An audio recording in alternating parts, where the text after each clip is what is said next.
Welcome to dean academy. তো আজকে তোমাদের বলবো যে গ্রাম পঞ্চায়েতে বিপুল পরিমাণে নিয়োগ হতে চলেছে। তোমরা জানো যে বিভিন্ন খবরে বিভিন্ন খবরের মাধ্যমে বা যে কোনো নিউজ চ্যানেল আছে সেখানে দেখতে পাচ্ছ, অথবা দৈনন্দিন পত্রিকাতেও তোমরা কিন্তু যদি ফলো করো দৈনন্দিন পত্রিকা, তো সেখানেও কিন্তু বলা হচ্ছে যে তোমাদের যে গ্রাম পঞ্চায়েতে কিন্তু বিপুল পরিমাণে নিয়োগ হবে। কেন নিয়োগ হবে? কারণ গ্রাম পঞ্চায়েতে প্রচুর পরিমাণে ভ্যাকেন্সি ফাঁকা পড়ে রয়েছে, যার কারণে কিন্তু গ্রাম পঞ্চায়েতে যে বিভিন্ন কার্যকলাপ আছে সেগুলো কিন্তু সম্পূর্ণভাবে করা যাচ্ছে না, ঠিক আছে?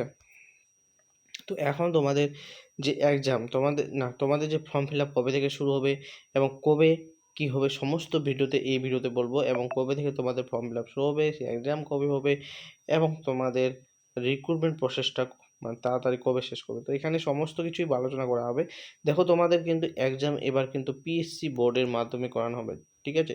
এই যে পিএসসি বোর্ড আছে, WBPSC, যেখানে যে এই বোর্ড কিন্তু তোমাদের বিভিন্ন ডাব্লিউবিসিএস মানে ডাব্লিউবিসিএস এক্সাম কন্ডাক্ট করে। এছাড়া পিএসসির মাধ্যমে ক্লার্কশিপ হয়, মিসলেনিয়াস হয়, সেগুলো কিন্তু এক্সাম কন্ডাক্ট করে। এবং পিএসসি বোর্ড কিন্তু খুব একটা ভালো বোর্ড, পশ্চিমবঙ্গের একটা মানে সবথেকে ভালো, মানে পশ্চিমবঙ্গের একটা পিএসসি বোর্ডটা সবথেকে ভালো বোর্ড, যেখানে বিভিন্ন দপ্তর অফিসিয়ালি যেগুলো আহ, যে অফিসিয়ালি যেগুলো কাজ হয় সেখানে কিন্তু পিএসসির মাধ্যমে কিন্তু নিয়োগ হয়। এবং এই যেহেতু গ্রাম পঞ্চায়েতও একটি অফিসিয়াল একটা ভালো পদ গ্রাম পঞ্চায়েত, সেই জন্য কিন্তু পিএসসির মাধ্যমে নিয়োগ করাতে যাচ্ছে এই সরকার। এবং তোমরা জানো যে এখানে কিন্তু কোনো দুর্নীতির কোনো ছায়া কিন্তু এই রিক্রুটমেন্টে পড়বে না, বা যে কোনো রিক্রুটমেন্ট যেগুলো আপকামিং রিক্রুটমেন্ট হবে, তোমাদের টিচিং নিয়োগে হবে, তোমাদের পঞ্চায়েতে হবে, তোমাদের হেলথ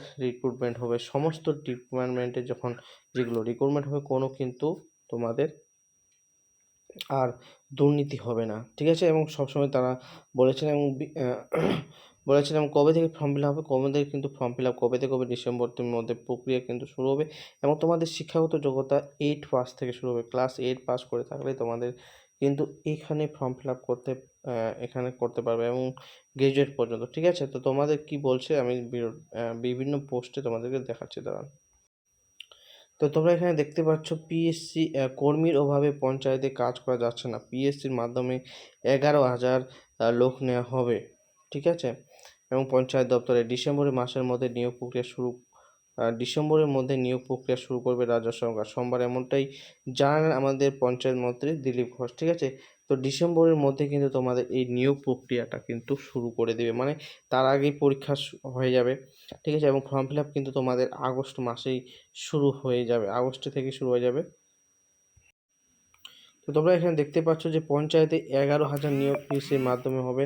তো দেখতে পাচ্ছ এখানে পত্রিকাতে, তোমরা যদি পত্রিকাতে দেখে নাও, পঞ্চায়েতে এখন আর জেলা স্তরে নিয়োগ করতে চায় না, মানে জেলা স্তরের দ্বারা কিন্তু আগে নিয়োগ হতো বিভিন্ন পঞ্চায়েত করবে, এবং সেখানে প্রচুর পরিমাণে দুর্নীতি হতো। কারণ পঞ্চায়েত এমন একটি পদ যেখানে যে অফিসারগুলো হবে, পঞ্চায়েতের যে মানে যে চাকরি পাবে, সেখানে কিন্তু একটা ভালো মানের পোস্ট, এবং সেখানে দুর্নীতি হলে কিন্তু হবে না, ঠিক আছে?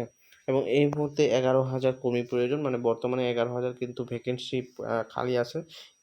তো 11,000-এ পূরণ করবে, ঠিক আছে? তো তোমাদের কিন্তু এই ভিডিওটাকে পজ করে তোমরা দেখতে পারো।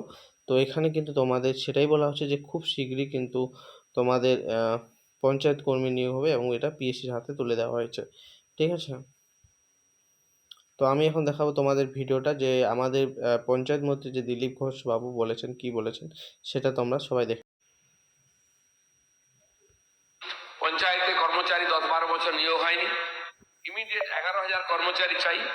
তার জন্য আমরা পিএসসি কে, মাননীয় দিলীপ ঘোষ মহাশয়, আপনার কতক্ষণ সময় লাগবে? হয়ে গেছে 1-2 মিনিট, ঠিক আছে। বলার কিছু নেই, ওনারাই সব বলে দিয়েছেন। আমরা যেটা করতে চাইছি, মাননীয় মুখ্যমন্ত্রী ঘোষণা করেছেন 1 লক্ষ কর্মচারী নিযুক্ত হবে। তার মধ্যে 50,000 শিক্ষা বিভাগেই হবে, শিক্ষক, কারণ খালি হয়েছে স্কুল, 8,000 স্কুল বন্ধ হতে যাচ্ছে। ঠিক সেরকম পঞ্চায়েতের যে পরিষেবা যদি মানুষকে পৌঁছে দিতে হয়, তাহলে কর্মচারীর দরকার আছে। আমার বিভাগে প্রায় 1 লক্ষ এরকম কর্মচারী আছেন যাদের কোনো হিসাব নেই, তাদের কোনো ভূত নেই, ভবিষ্যৎ নেই। 4 বছরের জন্য কোনো প্রজেক্ট শুরু হয়েছে, সেখানে নিয়ে নেওয়া হয়েছে কয়েক হাজার লোককে, প্রজেক্ট শেষ, ক্লোজ হয়ে গেছে, টাকা আসে না, কিন্তু সেই কর্মচারীরা রয়ে গেছেন, তাদেরকে মুক্ত করা হয়নি। এই করতে করতে বিরাট বোঝা একটা। তা তাদেরকে বেতন দেওয়ার কোনো সোর্স নেই, তাদের ভূত ভবিষ্যৎ নাই, কবে রিটায়ারমেন্ট, কদিন কাজ করবে, কোনো এগ্রিমেন্ট নাই, কিন্তু আছেন। কিন্তু আমরা কাউকে তাড়াইনি। কোনো না কোনো ফর্ম মানে ফরম্যাট থেকে টাকা নিয়ে এসে, কোনো প্রজেক্ট থেকে টাকা নিয়ে এসে তাদেরকে কাজ দিয়ে এই যে বিভিন্ন সার্ভে ইত্যাদি হচ্ছে তাদের কাজ করানোর চেষ্টা চলছে। আপনারা জানেন একাধিক সার্ভে, একাধিক কাজ একসঙ্গে শুরু হয়ে গেছে, ফলে আমাদের কর্মচারী কম, ফলে কাজে গতি কম হয়ে গেছে। সেটা আমরা নিবেদন করেছি সরকারের কাছে যে 11,000 কর্মচারী নিযুক্ত করতে হবে। এতদিন পর্যন্ত পদ্ধতি ছিল পঞ্চায়েত ডিপার্টমেন্টের নিয়োগ জেলা স্তরেই হতো। জেলা শাসকরা বলছেন আমরা এই ব্যাপারে এক্সপার্ট নই, গন্ডগোলে যাবো, আলাদা আলাদা হবে, আবার কোশ্চেন লিখা হয়, আমাদের রোগ আছে। সেই জন্য আমরা ঠিক করেছি যে একটা সংশোধনের মাধ্যমে পিএসসিকে আমরা এই পুরো দায়িত্ব দিয়ে দেবো। তারা পরীক্ষা করে সিলেক্ট করে আমাদেরকে দেবেন, ডিএমরা তাদের নিযুক্তি করবেন। তার জন্য একটা ছোট্ট সংশোধনী হবে, সেটা আমরা আপনাদেরকে জানাবো। এই কয়েকটি কথা বলার ছিল।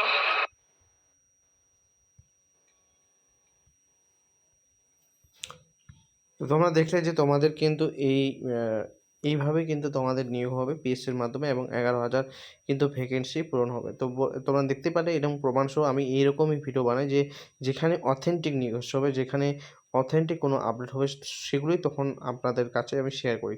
তো অবশ্যই এই ধরনের আপডেট পেতে গেলে অবশ্যই চ্যানেলটিকে সাবস্ক্রাইব করবে এবং ভিডিওটিকে মাস্ট লাইক করবে, এবং অবশ্যই তোমরা বন্ধুদের কাছে শেয়ার করে দেবে, ঠিক আছে? এবং কমেন্ট করে জানাও তোমাদের তোমাদের তোমাদের এই যে পঞ্চায়েত রিক্রুটমেন্ট আছে মানে এই পঞ্চায়েতে তোমরা ফর্ম ফিল আপ করবে, ঠিক আছে? তো আজকের মতো এটুকুই। পরের ভিডিওতে আবার দেখা হবে। তো তোমরা ভালো থাকবে, সুস্থ থাকবে। জয় হিন্দ, বন্দে মাতরম।